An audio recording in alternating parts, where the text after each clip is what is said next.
Hey there, USPHL fans. I'm Dan K of the Dan K Show, welcoming you to the 2018 Winter Showcase. Hosted by the USPHL in the beautiful, state-of-the-art New England Sports Center in Marlborough, Massachusetts, the Winter Showcase brings together the best junior hockey talent from around the U.S., allowing them a chance to play in front of coaches and scouts from the NHL and NCAA ranks. So come on in and warm yourselves up from the cold weather outside, because the hockey action is heating up here at the 2018 Winter Showcase. Or stick around right here and watch as we highlight the best hockey league in all the land, the USPHL. Since its founding in 2012, the United States Premier Hockey League has rapidly expanded into the nation's largest amateur ice hockey organization. The league's size is only matched by its success in developing the future stars of the hockey world.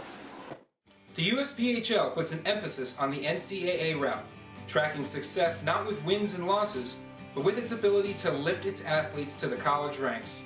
In fact, over 300 USPHL players have advanced to NCAA hockey, a number the league and its member organizations take great pride in. Jimmy Vesey, Jack Eichel, Charlie Coyle, all names synonymous with NHL greatness, NCAA Division I level success, and coming from some of the organizations that now make up the USPHL. Before these hockey greats graced the ice of the NHL, they were honing their skills with some of the USPHL's storied organizations. Today, hundreds of athletes spanning the USPHL landscape compete for the chance to follow in their footsteps. That's right, Dan, but not every player who takes the ice is destined to reach the NHL, or even the Division I ranks of NCAA hockey. And that is where the USPHL really separates itself from the competition. The emphasis on the NCAA route is one that is made to work for each and every USPHL athlete, finding them all a unique and properly fit avenue to play hockey and succeed at the collegiate ranks. From cradle to college, the USPHL works to provide each of its athletes with the tools to succeed both on and off the ice. With the HP Youth, 16U Futures, 16U, 18U, Elite, and Premier levels, the USPHL provides a steady growth projection for each athlete as they progress through their hockey careers. The newly launched National Collegiate Development Conference provides a final tuition-free stop in that growth model. The NCDC gives athletes unmatched access to collegiate and NHL scouts with the nation's best showcases and world-renowned organizations. The USPHL is the future of hockey, preparing its players for success on the ice, in the classroom, in college, and beyond. Don't believe us? Just watch.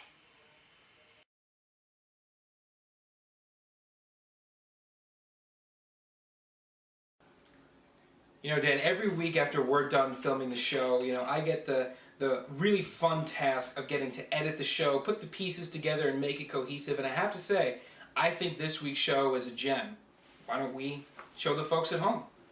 What is up, Dan K Show fans? If I sound more excited than ever, it's because today we're skipping 3 things. No 1, no 2, no 3. You know what we're bringing this week? We're bringing the power, brothers. We're bringing power rankings. Dan K Show power rankings. Lucas and I have been slaving over a hot laptop, digging in the stats, digging in the schedules, digging into scores, leading scores, and all kinds of goaltending stats, finding you your top 10 elite and top 10 premier teams heading into the winter break here, leading into the winter showcase. It's Dan K Show time. Lucas Jones, Dan K, power rankings. Let's do this.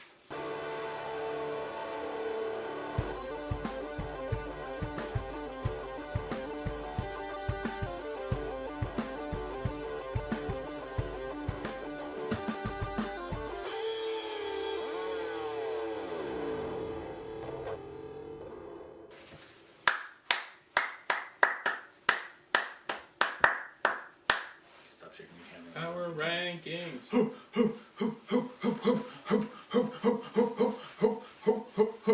Power rankings.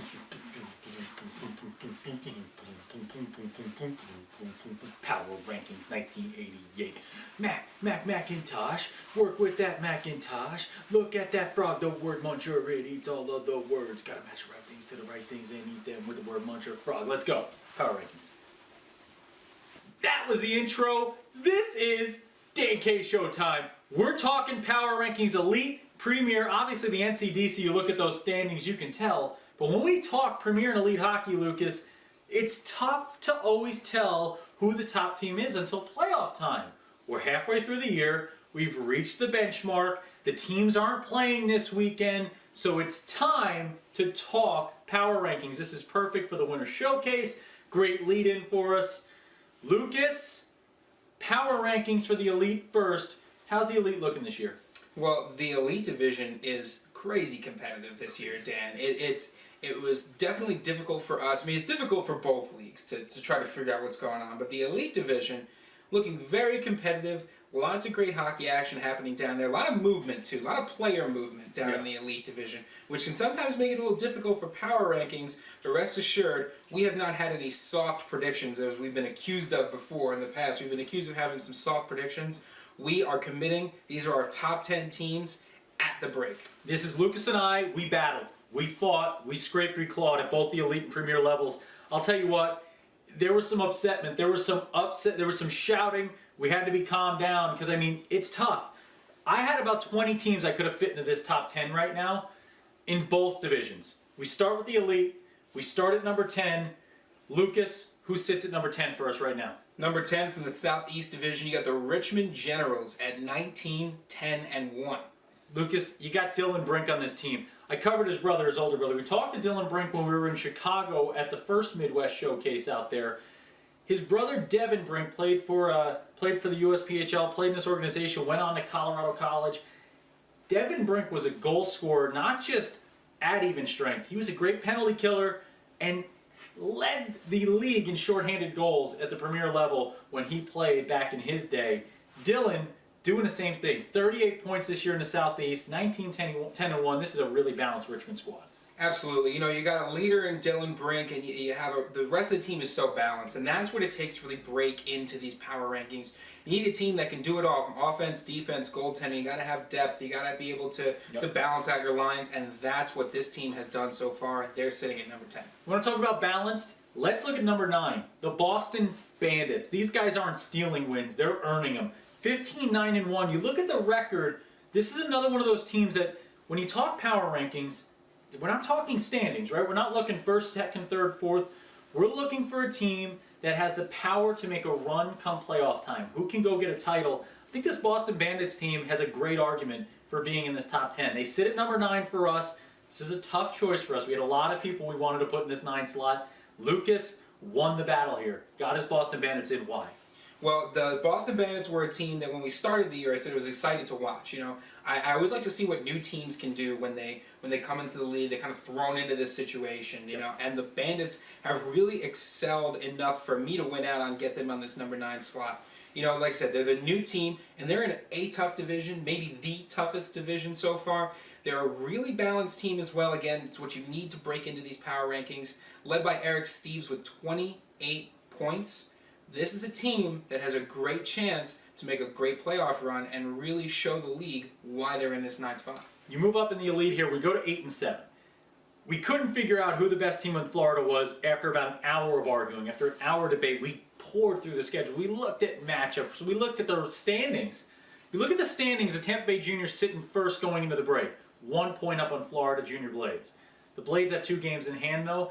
I slotted the Juniors 8th, Blades 7th. Lucas had it the opposite way. We battled on it, but we settled on my decision here. I gave him the Bandits. He gave me the Blades sitting in 7th, the Juniors sitting in 8th. The Juniors sit at 8th with Mateusz Workiewicz out of Poland. My home country is going to be upset with me for putting the Polish leading scorer with 11 goals, 13 assists, and 24 points behind the Florida Junior Blades here. But I think Lucas talked to a goaltender from Slovakia with the Florida Junior Blades who's doing pretty well. I did. Patrick Letava, who's in net from Slovakia. He's 8-4-0 with a 2.00 goals against average. Talked to him and the other goaltenders from the Florida Junior Blades when we were down there at the showcase. That is a squad that not only shows how good they are on the ice in the stat book, but how good they are off the ice. They travel as a pack. Yeah, You know, the that's three right, that's goaltenders, right. it seems like they go everywhere together, and that's the kind of team chemistry that you look for in a team. You need that to go deep into the season, into the playoffs. If you disagree with us on these two Florida squads, let us know. Tweet to us from that Florida area. We made a lot of friends down there in Florida. Let's hear why you think the juniors are in front of the Blades or the Blades are in front of the juniors. From one of those other squads, let us know why they're better. That's what these power rankings are all about. Remember, tweet to us at Dan K Show, at the Dan K Show. You can hashtag Dan K Show to the at USPHL page as well. We'll get to you. We'll answer you. With that in mind, let's move to number 6. Number 6 in this elite. This is a tough one because this team could easily be number 1. Everyone knows my affection for this organization, for Brad Jones here, who runs just a top-notch squad. And I gotta let Brad know, he's always known my affection for the Wizard of Osmondson and the Monkman, John Monkovich, at their premier level.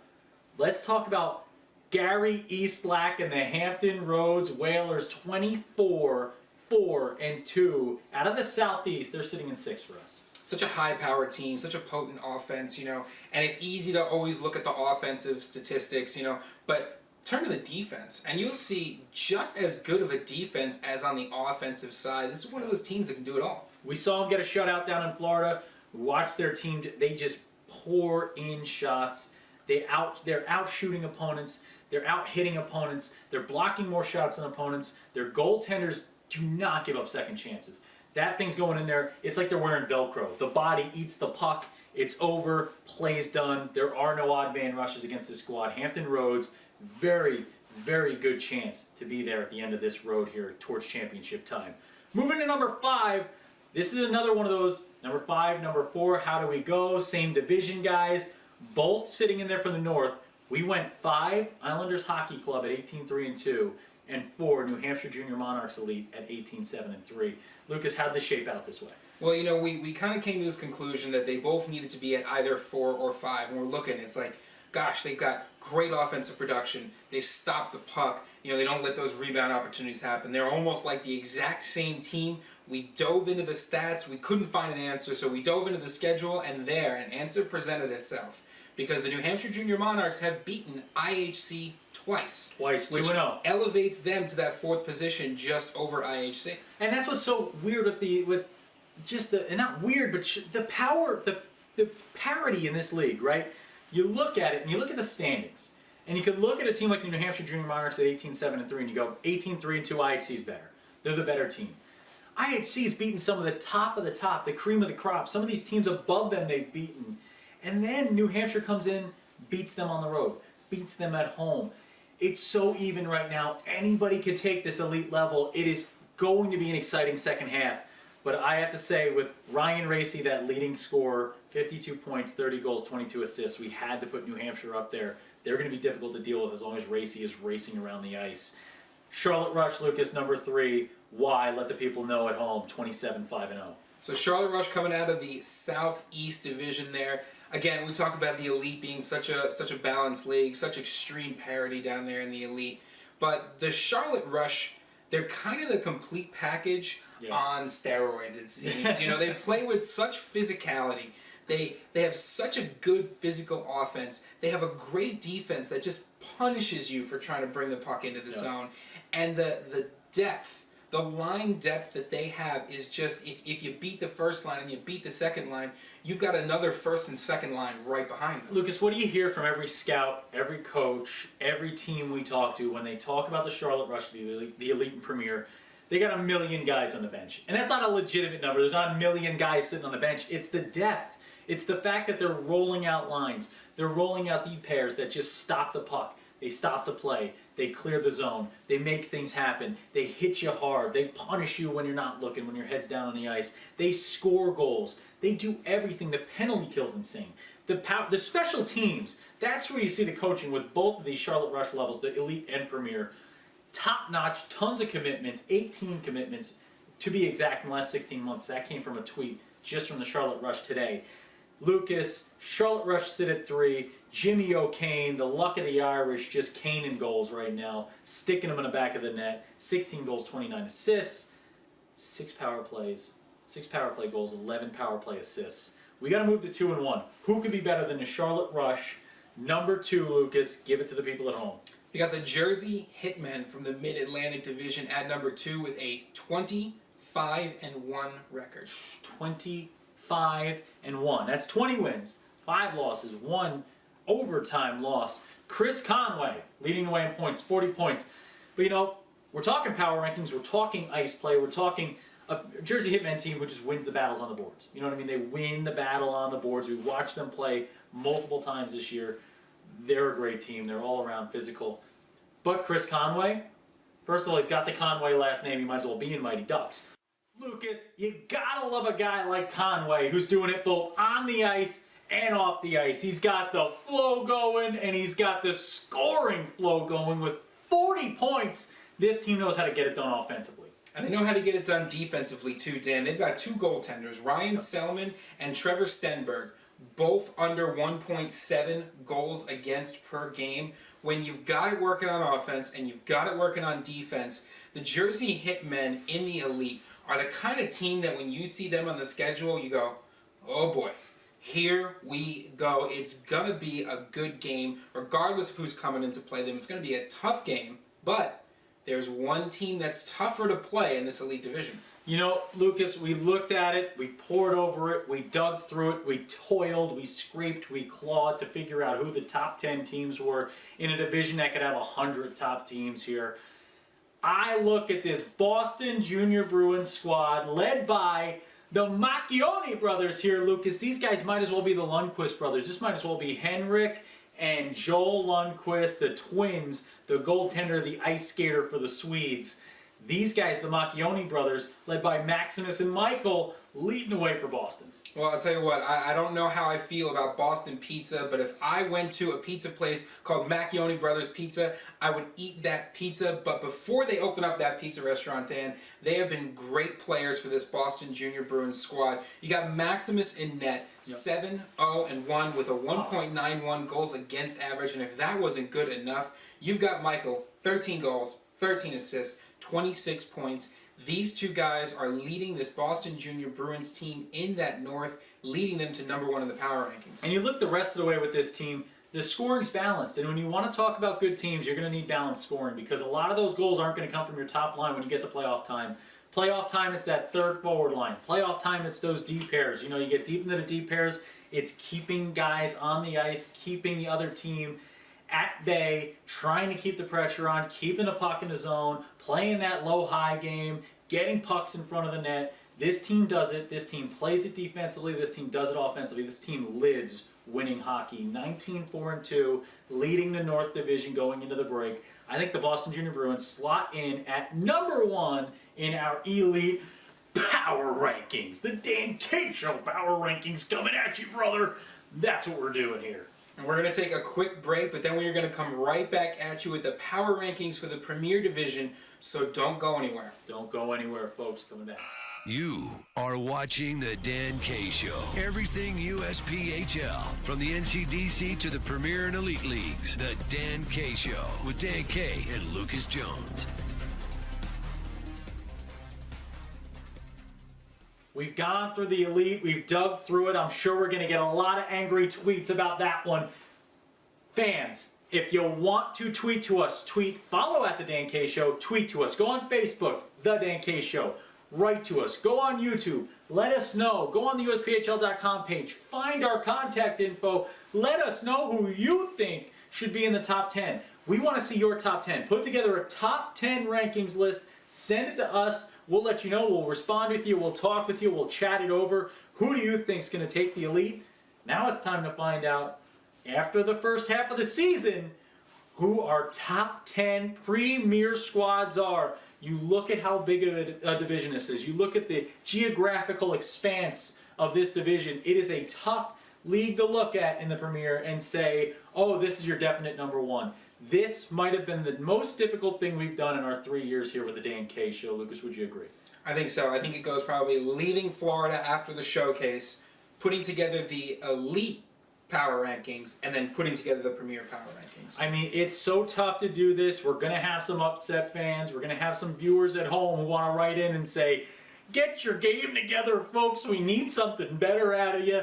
But you know what? Think of us as Matt Foley or motivational speakers. If you're not on this list, get on the list, because we're going to be doing power rankings going forward. We're going to be digging through this as the year goes on. You got to prove us wrong if you didn't make the list. With that in mind, let's see who did make the list. Starting at number 10, this team kind of slithered their way into this one, and that's the Florida Eels at 17-10-1. The record not exactly where they want it to be right now, a little sluggish down the stretch, but I think the 4-game losing streak they're dealing with right now has really made them look a little worse for wear, but they are there with Nikita Lopatin. If you are watching this at the Winter Showcase, where this will also be airing, Nikita Lopatin, if you haven't seen him yet, get out to the Florida Eels rink and see him play. Definitely. You know, the thing about the Florida division is that there is a lot of parity in both the Elite and the Premier League. So you're going to have a lot of competition. They're going to get mixed up in things a lot. I think this 4-game losing streak is an outlier. Yeah. I don't think this is an indication of where this Florida Eels team is going. I think you got to lose. You got to lose at some point, and sometimes it happens in bunches, but you know what? This is a team that's going to right the ship. They're going to get moving again, because once you come out on the other side of this break, the schedule starts to look pretty short. You know, the Eels, there was a lot of teams for these couple bottom spots in the top 10. We put the Eels there. Prove us wrong if you're not inside of the top 10, but Nikita Lopatin was my changing point here. 55 points. Lopatin is a guy, gets involved in the board game, checks hard, finishes his shifts, plays both sides of the ice, scores a lot, assists a lot. You had to give Nikita a chance, the Russian Rocket, in this USPHL Premier. Moving to number 9, I guarantee you Kosta Youssef will be reaching out and getting upset with the Dan K Show for this one. Put your antlers up. Again, I want this to trend in Minnesota. I want antlers up. Hashtag antlers up to be the new Minnesota Moose call. Let's go Moose. Antlers up. The Minnesota Moose land at number 9 at 24-4-1 in the Midwest West Division. Coming out of that Midwest, again, like you said, Dan, 24-4-1. This is an offensive-minded team and a defensive-minded team. I think this is a winning-minded team. Their I think size, their size. They are difficult to deal with on the boards. And when you play this level, when you're playing junior hockey, if you can control that physicality, if you can control the physical game, you can control any hockey game on any sheet of ice, anywhere on this planet or anywhere else. If you can get the Venus and Mars to play it, you can control it there too. A little different atmosphere, but the Moose could play in this universe or beyond with any team in the Premier. They're at 9 right now, but they have been hot of late. 7 straight victories going into the break, dominating at the Chicago Showcase there in December. This is a team to be reckoned with. Watch out for the Moose. Outscoring their opponents. You know, you've got guys like Dylan Gass at 49 points on the season. You know, that's a kind of statistic that really jumps out at you. And you know, kind of looking at that, looking at the way their defense is playing, earned them that number 9 spot. 5 greatest point getters in Minnesota. Dylan, and Dylan. Little Chappelle Show reference for you there at home if you're watching. If you go to number 8 now, after the Moose, I'm sure they're all kind of calming themselves down. The Twitter sphere's going. They're writing into us. You better be right now letting us know where you think they slotted in. Number 8, this is a team, again, that slots into that power rankings professionals. You know, 21-8-1. Again, the record, not where they want it to be. It's still incredible. 28-8-1. Premier level, 28-8-1. Impeccable, stupendous, whatever. Carolina Eagles, Southeast Division. This is a team that's beaten all the top squads. When they get put against those top 10, top 15 squads, they win, and they win a lot. Absolutely. You know, Carolina Eagles, they're, like you said, Dan, their team fits into a power ranking model here. And the thing is that the Carolina Eagles have had a really, really difficult schedule. We were looking at these schedules, trying to make these power rankings, and I'm here looking at schedules going, wow. Like the way that the Premier Division the Premier League has shaped up this year, their schedule coming up to this point, and then going towards the end of the season, is one of the more difficult schedules out there. So they're number 8 on this because they've done such a great job so far, and we're really excited to see where they go from here. Every time I read a name of a team on this list, I kind of cringe a little because I think about the reaction we're going to get. And this one's going to get a big reaction here at number 7. I think there's a lot of people who think this team could be higher on the list. We put them at number 7. It's the Syracuse Stars. This team sits in first place at the break in the Norris Division, the North, at 24-6-2. but they played the most games this season of anybody in that North. There's a lot of games in hand for the teams trailing. And that's so tough too. When you look at a team that has a record like that, when they have the goals for and the goals against numbers that they've got, when they've got X number of points up on the rest of the guys in their division, but then you look and they've played so many more games. It makes our job really difficult because you say now what do we do? Do we take this as an indication of what they're going to look like the rest of the season? Yep. Do we play the statistics out this way, or do we say we have to wait and see? And I think in this case we say, well, with so many games up, you kind of have to wait and see how the rest of it shakes out. This is one of those predictions where we might get kind of hurt the most at the end of the season. I'll tell you what, Syracuse has been difficult to play against. They've only had 8 total losses, 6 in regulation, 2 in OT. This Syracuse team is going to be involved come title time. They will be chasing that cup. Another team that halfway through the year made 2 big additions. They already had Nikita Anestratenko, the second great Nikita from Russia, in this premier level this year. You have Nikita Lopatin from the Florida Eels. This is Nikita Anestratenko from the Hampton Roads Whalers, and he's now joined by the Wizard of Osmondson, Brandon Osmondson, and the Monk man, John Monkovich. Those 2 additions, how big are they adding them to Nikita's line? Oh, it's the dynamic duo. When you've got those 2 out there on the ice, teams notice. Yep. You see heads get on a swivel, and not just because those 2 are literally standing above everybody else on the ice. I know everybody's tall compared to 5'8" me, but these 2 guys really command a lot of attention. But we can't leave out the captain, Sean Dixon. No. 13 and 6 in net with a 1.89 goals against average. You've got all the pieces of the puzzle coming together in that Southeast Division to put the Hampton Roads Whalers where they are. They're number 6 on our power ranking. I think this is a team that could go higher. They've got, like I said, they got all the pieces to the puzzle. You look at this Hampton Roads Whalers team, and it's a team that got a little bit behind the 8 ball at the beginning. They're starting to figure it out, struggled a little bit right before the break, and we talked to the coaching staff. They said, I think some of these guys were on vacation a bit too early. In Florida, tough place to stay locked in totally. They still went 3-1. They still went 3-1. Their coaches were upset they weren't locked in. They went 3-1 in Florida at the Florida Showcase. Lucas and I could barely focus. It's so beautiful out there. The Hampton Roads Whalers are a team keying at the right time, getting this game together at the right time. I can't imagine they're not going to be involved come playoff time. We will see. Number 5, Lucas, this is one. We've made friends with the folks in New Hampshire. We've talked to the folks in New Hampshire. Let's hope they're still our friends. We put them at number 5. This is a great ranking in such a difficult premier level. They may think they're higher. We have the New Hampshire Junior Monarchs at number 5 from the North Division at 18-4-1. They started the season a crazy impressive 10-0. When 10-0. you look at that, winning 10 games, and they didn't have a home opener until a couple of weeks, almost 2 months into the season. Yeah, it was late in the year, and they're going to have a lot of home games coming up in the second half of the year. That's where they're going to really get their chance. They sit at number 5 right now, but I'll tell you what, if they show up at home and they win the majority of their home games, they take care of the home schedule, I guarantee you there'll be a 1-3 side come power rankings before the playoffs. By the postseason, they could be a top 3 team as long as they handle home ice. They've had a very difficult road schedule and still at 18-4-1.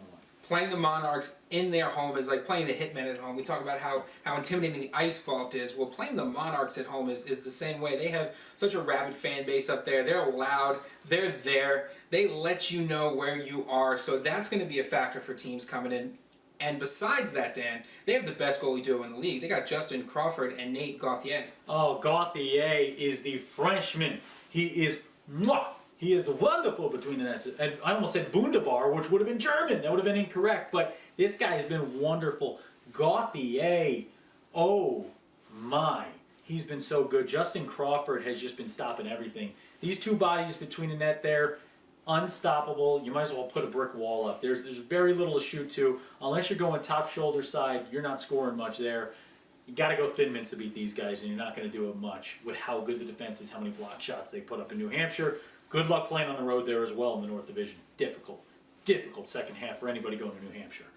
Number 4, we look at the Minnesota area, and they've had some great competition. The Moose right now jumped right before the half here. Right before the half, the Moose jumped the Ox in the standings. But the Ox are 3-0 against those Moose. We had to put the Ox up here. Minnesota Blue Ox at number 4 from the Midwest West at 23-4 and Zippo And that's what's so tough about these. You can't just look at the standings. You can't just look at the goals. You have to dive into those schedules and see what the teams have done against each other. Yep. It's a long season, so things can change and players get better. You lose players, you gain players, you come up with new strategies, and it'll be interesting to see as we get closer to the playoffs what happens. But right now the Minnesota Blue Ox being led by Oskari Hallam, 23 goals, 23 assists, 46 points. The Michael Jordan line. The Michael Jordan line. 23-46. But one thing that we noticed in the schedule, and we have it noted here, is that the Minnesota Blue Ox have a bit of a difficult schedule coming up, Dan. IHC, Florida Eels, NJ Rockets, all coming up here in the next couple weeks. How about the NJ Rockets? They slotted at number 3. That's just how difficult the Ox schedule gets. Right above them, got that Mid-Atlantic leader, the NJ Rockets at 21-4-3, led by Tyler Glennon with 10 goals, 20 assists, 30 points. And the Rockets have 14 players on their team with double-digit points. Say that again. Hold on. Everybody stop. Stop everything. Stop the presses. Everybody stop moving behind the cameras. Say it again. 14 players with double-digit points. That is balanced scoring if I've ever seen it. And come playoff time, what does Dan K say? Balanced scoring, folks. Balance. You need all lines getting involved. You need to be able to score from all places. The goals don't just come from your top scorer come playoff time because you can shut down a top scorer. You cannot shut down everybody. They're going to be dangerous. The Rockets could be flying high come playoff time. Definitely. They have such a big presence there. They're pretty close to home for us too. They're really close to where my apartment's located. And it's funny, I was at the gym the other day and I saw a poster of a Rockets player up on the wall and I saw that and I went, this team is really making themselves known. They're making themselves known in the standings, in the community, in the power rankings. Watch out for these guys as we get closer to the playoffs. Watch out for the Rockets. I got to tell you who to watch out for next. Number 2, this is where it got really difficult for us. This spot in the standings, anybody could be here. Mm-hmm. We looked at a lot of factors. We looked at who these teams have beat. This team's beaten a lot of great competition. We got a chance to do play-by-play for them and watch them put up a big-time shutout, dominating win over a Midwest squad. Led by possibly the best goaltender in the Premier, at least top 5 in Chase McKay. The South Shore Kings at 19-4-2 land at number 2 on our power rankings here. South Shore Kings. South Shore they've always had a soft spot in my heart. You go back last year, the year before, South Shore Kings. I've always kind of talked about them and wanted to mention them. And this year, it's almost tough not to talk about them. They beat these teams. They beat a lot of teams this power ranking. They beat the New Hampshire Monarchs, which is why we kind of put them a little bit farther in the power rankings. They've got that top 5 goaltender in Chase McKay. And the fact that they're 19-4-2, they have one of the toughest schedules in the league. Yep. They are only 10 points out in this division. Only 10 points out. It's going to be interesting to watch this South Shore Kings team. They have a lot of games in hand against the competition. We talked about Syracuse playing a lot more games than their foes. 7 games in hand on Syracuse. They have a lot of opportunity to make up the space. Syracuse has a lot of opportunity to pull away from them. If Syracuse keeps winning, it's going to be tough to catch them. But with this goaltending, with the South Shore Kings blue-collar hockey, both ends of the ice, you don't have to worry about it. The ice will tilt at times in a way that you watch them, they kind of, when the ice tilts against them, team effort. It's a team effort to get out of there, team effort to clear the zone, team effort to block shots. The passing lanes are clogged. Sticks are always on the ice for the defensemen. Intelligent team, good coaching staff. South Shore Kings at number 2. We move to number 1 overall, and this is where Lucas and I, at this point in the year, we agreed, I think. We did.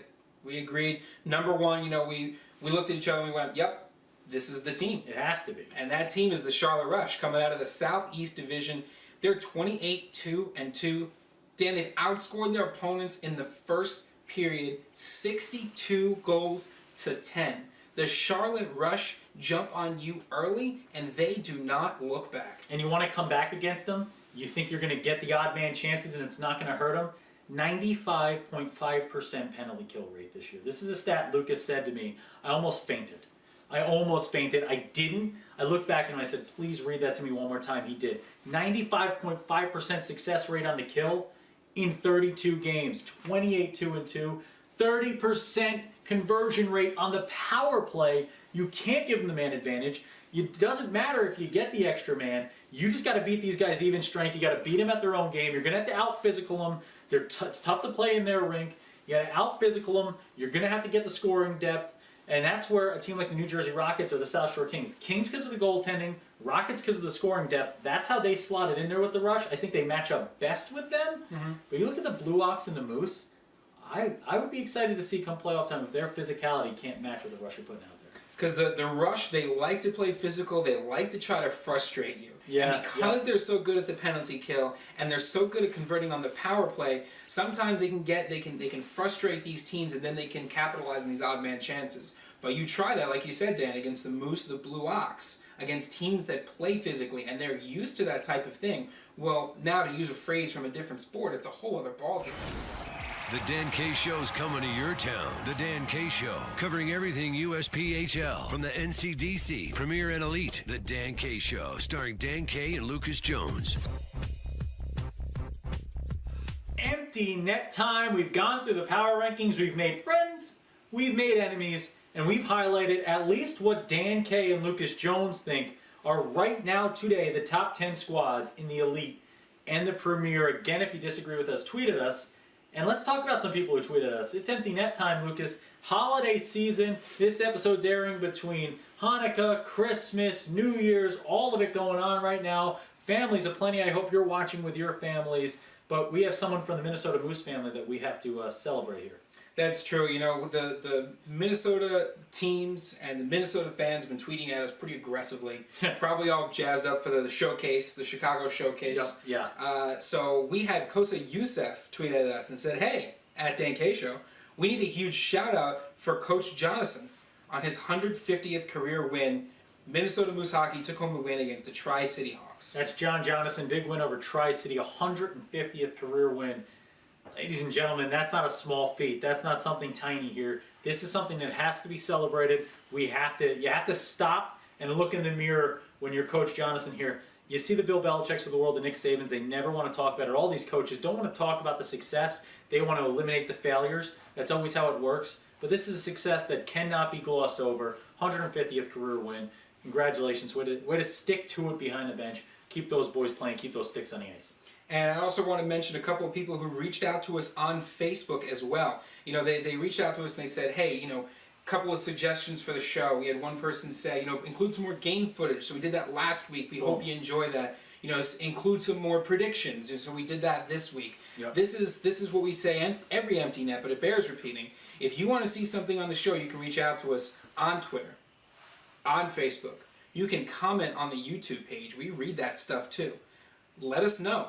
If you want to see something on the show, you have to get in touch with us. We're usually pretty good about this stuff. We always try to get it in on that week's episode, and if it works, and it works really well, it'll keep going. So tweet at us. That's right. And we're going to the Winter Showcase here coming up here, Lucas, right after the New Year. We're starting the New Year in Marlborough, Massachusetts at the New England Sports Center. Incredibly big setup there. All kinds of teams are going to be in attendance. We're going to be doing play-by-play in color on a bunch of games. We're going to be running around doing interviews. We're going to have predictions for you on next week's show for a lot of games coming up. I think me and Lucas are going to start doing a little bit of a wager each week where we can kind of have some punishments involved, make it fun for the folks at home. So write in, let us know the punishments we're thinking of, whether it's hashtag cut the hair, whether we want to cut Lucas's hair, whether you want me to style my mustache specially, whether you want me to have to cut my favorite bow tie in half. I don't know what it is. You can think of it at home. We'll be trying to think of it here. We'll be brainstorming. All kinds of fun coming up in the new year. I can guarantee you this show will do nothing but get better. We will work as hard as we can to make this the show, not only that you want, but the show you need, the USPHL show you need. And with that in mind, the empty net closes. We've scored our goal. We've put one in the back of the netting. Lucas, closing words for the new year. Again, last thing you can say to the Dan K Show fans before New Year's Eve. Go ahead. He's closing up. He's ready to go, closing up that shop.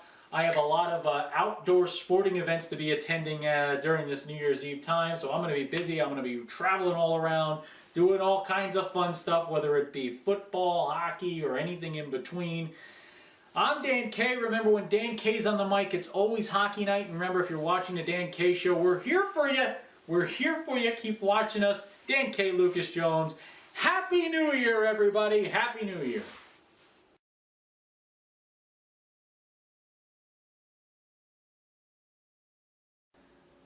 You know, Lucas, we're at the Winter Showcase this week. Hundreds of scouts walking the building, right? The NESC, the New England Sports Center, filled with scouts and coaches. In Florida, that event was filled with scouts and coaches too. And I got a chance to sit down with one and talk a little bit about the USPHL, his own program, and his lineage with the Florida Eels. Let's check it out now. We are here with the head coach of the Aurora University Spartans. Sir, introduce yourself. Jason Blumenberg, head coach with Aurora University men's hockey team. Now, you have some USPHL lineage because going to the next level, that cradle to college method is not just for the players, apparently. It's for the coaches, because you were coaching with the Florida Eels before. Yeah, I coached with the Florida Eels of the USPHL for 4 years, and obviously gave you experience. Team went to the finals, we won, and that's one of the things you preach with your guys. If you win, you move on. Well, kind of helped for myself as a coach as well, and great to be back and be invited back to an event where you kind of spent a lot of your career, and it's good to see guys and coaches still, trying in the grind of getting and moving on, and seeing that it not only happens for the players, but it happens for the coaches as well.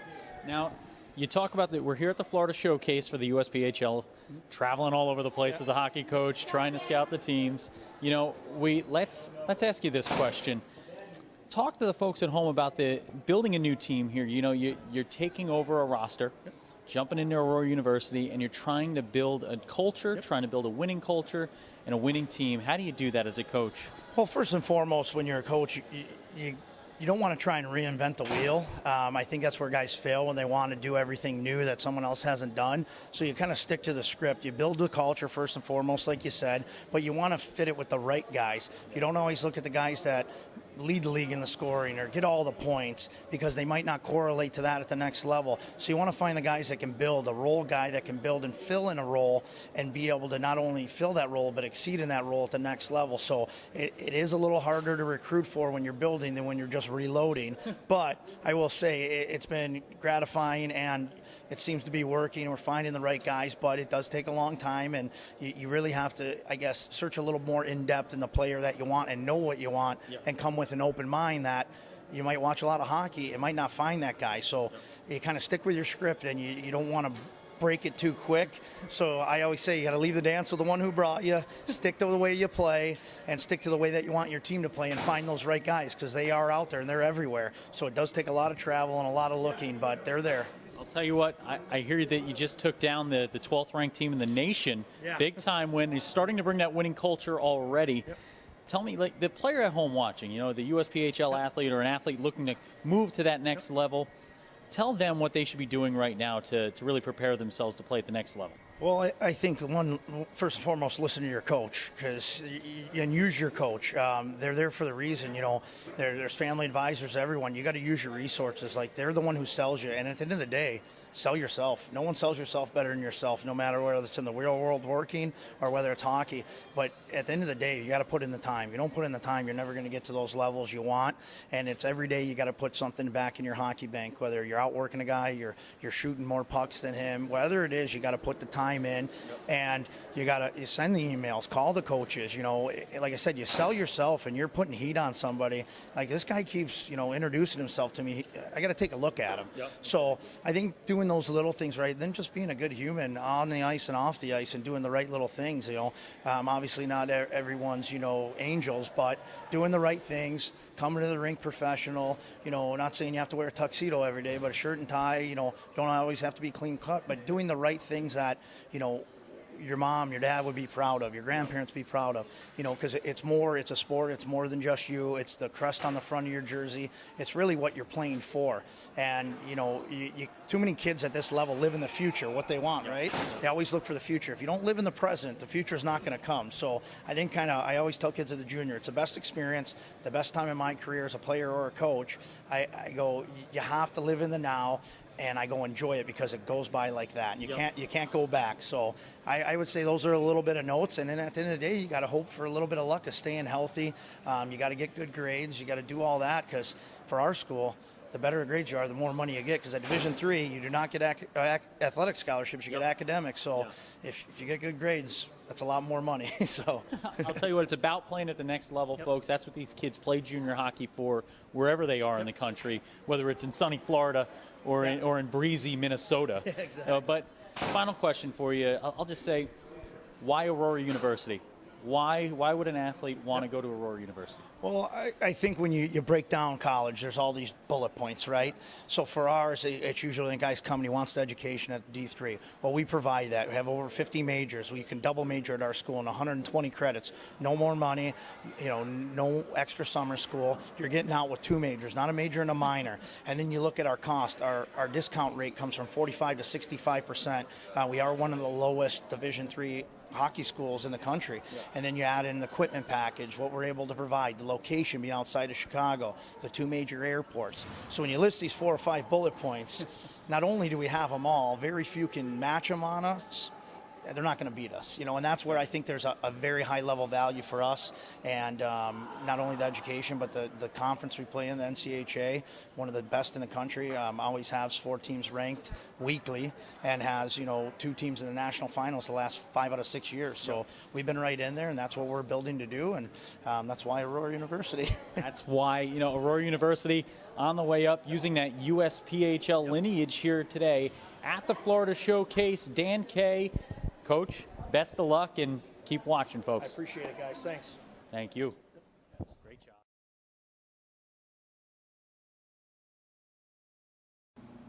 Dan, the Winter Showcase is kind of the culmination of the holiday season, and I got a chance to spend some time over the holidays with the New Jersey Hitmen.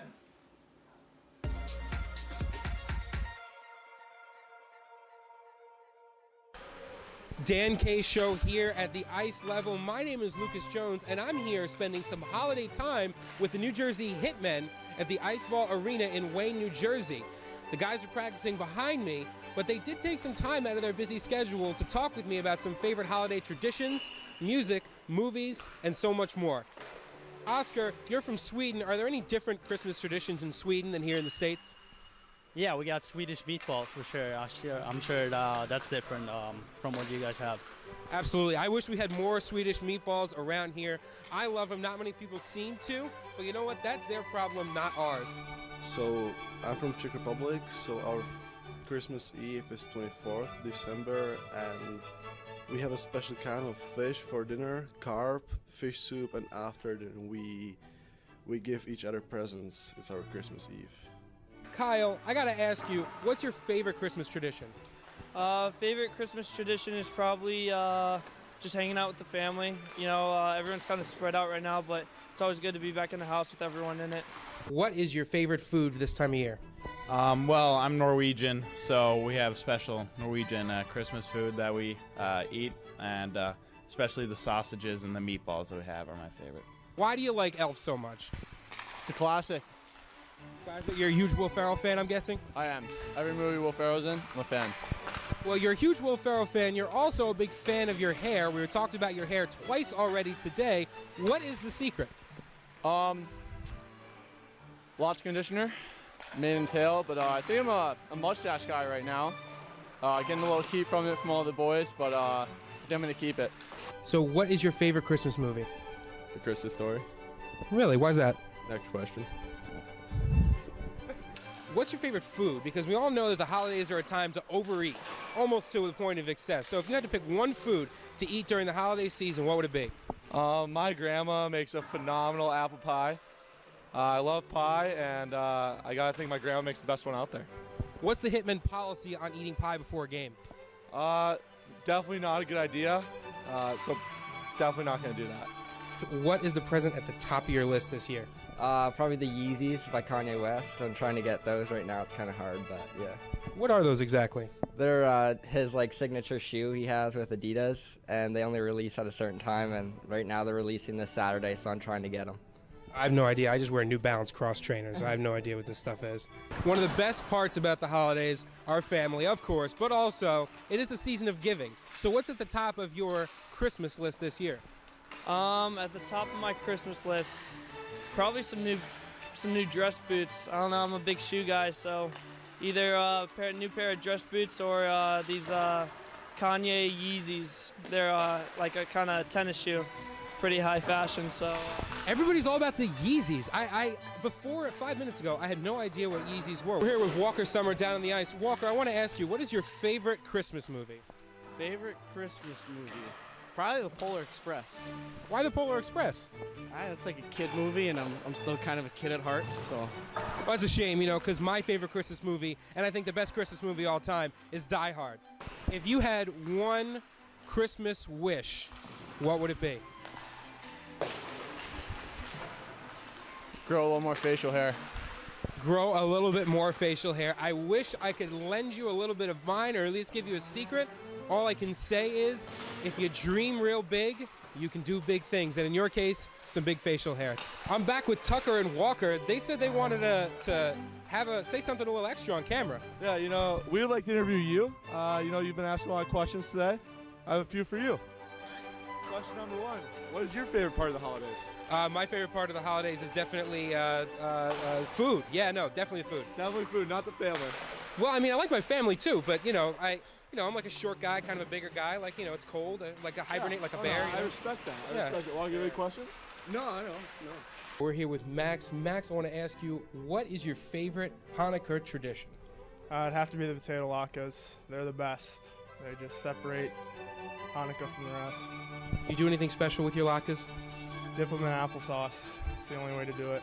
If you had to dip your latkes in one other fruit-based jam, what would it be? Probably blackberry. Ooh, blackberry, interesting choice. I would probably go with like more of an apricot or a peach kind of a thing. Little sweet, little acidic, break up that oil. I'm a huge blackberry jam guy, so I'd have to stick with it. Just a few words. If you happen to smell a fantastic smell going in your nostrils this Christmas holiday, It's not your mother's cooking. It's a little bit of shake. and bake, shake and bake, shake and bake. Well, that about wraps it up from the Ice Vault Arena in Wayne, New Jersey. We just want to thank the New Jersey Hitmen for opening up their doors to us to talk a little bit about their favorite holiday traditions. And from our Dan K Show family to yours at home, we want to wish you a safe and happy holiday season. And we'll see you next time on the Dan K Show.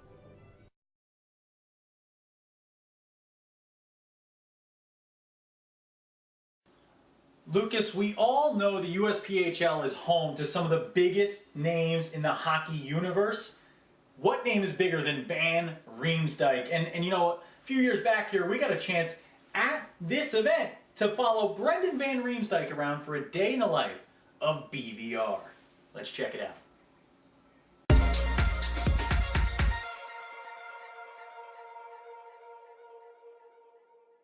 Each year, hundreds of college and professional scouts attend the Islanders Hockey Club Showcase.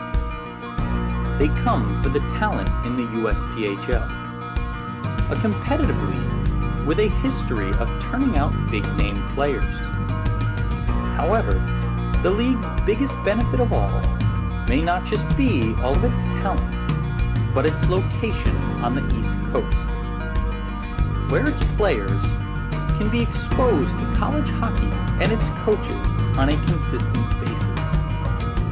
This is an exclusive behind-the-scenes look with Brendan Van Riemsdyk.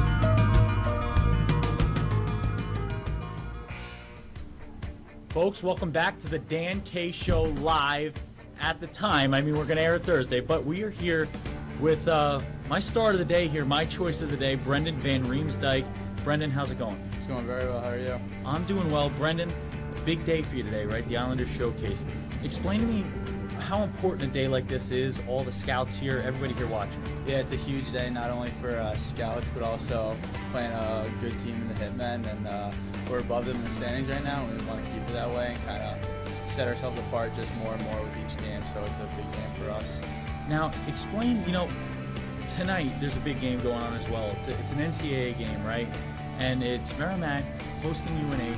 Explain to me how it feels to be kind of the playing game. You guys are leading off the night, and then they're going to be coming on the ice. And you can explain to me the importance of that. Yeah, I'm definitely looking forward to that game, as I just signed my letter of intent to go to UNH. So I'll be watching my future teammates out there. So it'll definitely be an exciting game. And anytime you can watch a college hockey game, it's always a fun time. It's always a fun time. Now, let's talk one more time here about this matchup with the Hitmen, right? This is a clash of titans. Toby Harris taking on Sean Tremblay. What's the attitude in the locker room right now? Are you leading the guys? You trying to get them all set for a big game? I don't think there's really much I need to do. I think the boys just know what's at stake, and they're not gonna really think too much into that. They just go out there and play, and we've been very good at that this year. So not too much thought going on. Just kind of go out there and play and let the natural abilities just kind of take over. Now, watching that game tonight, UNH Merrimack, right? Watching your future teammates, you say, watching a team you just signed a letter of intent for. I mean, what's that going to feel like to be able to watch where you're going to be next, and what are you going to try to learn from? Yeah, definitely try to pick up on little things that the guys are doing out there, and just try to learn as much as possible, just so it makes the transition next year as easy as possible. So there's a lot of good players out there, and a lot that I can learn. So I'm going to try to just be a sponge in the stand and take in as much as I can. You hear from him, folks. He's going to try to take it all in. You can tell already he's a guy that's ready for the spotlight. It's something his coach talked about, Sean Tremblay. Happy to have Brendan Van Riemsdyk here. I mean, he's taking time. This guy's got to be on the ice in like less than an hour, and this guy's taking time to talk to us. This is the kind of player he is. Let's see what he can do. Great luck out there on the ice. Thank you. Thank you, Brendan. Great work. Great work.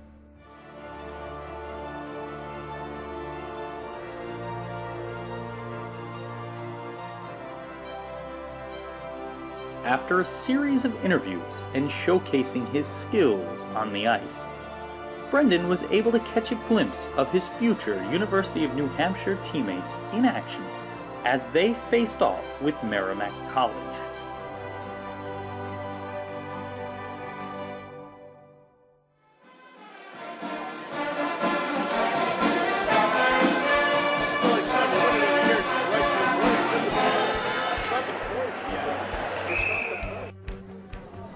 We're here with Brendan Van Riemsdyk. Brendan, can you introduce us to these two guys with you here watching today? This is Tommy Perilla, and that's Johnny McLean. Now, you guys, how do you feel about Brendan's success and his commitment to UNH? I think it's great. I mean, they're lucky to get such a good player, and I can see him going pretty far. I think he's a very smart hockey player. UNH is going to be lucky to have him. Now, Brendan, can you just say what's it feel like here now? Introduction's about to happen. Merrimack versus UNH. What's going through your mind right now? Yeah, it'll definitely be exciting to see all that, but I've kind of seen it a lot with both of my brothers being there, so it's crazy that even though I've seen it a lot, it still kind of gives me goosebumps every time I do see that opening lineup get announced, so it'll be definitely a cool, fun game to watch. Now, at the next level, you say both of your brothers, you've seen them go through these certain steps. Does that help you? Do you take something from it? Oh, absolutely. They're always there for me if I need anyone to talk to about hockey or whether it's just personal things too. So they're always there for me no matter what. So it's good to have those two. Brendan, hope you enjoy the game tonight. Thank you. Brendan Van Riemsdyk will undoubtedly be an impact player in the college game.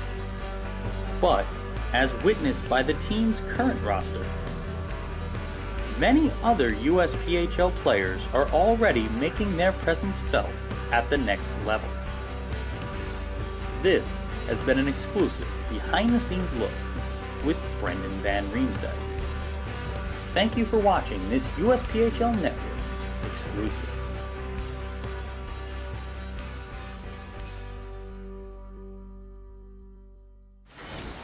The Dan K Show's coming to your town. The Dan K Show, covering everything USPHL from the NCDC, Premier and Elite. The Dan K Show, starring Dan K and Lucas Jones.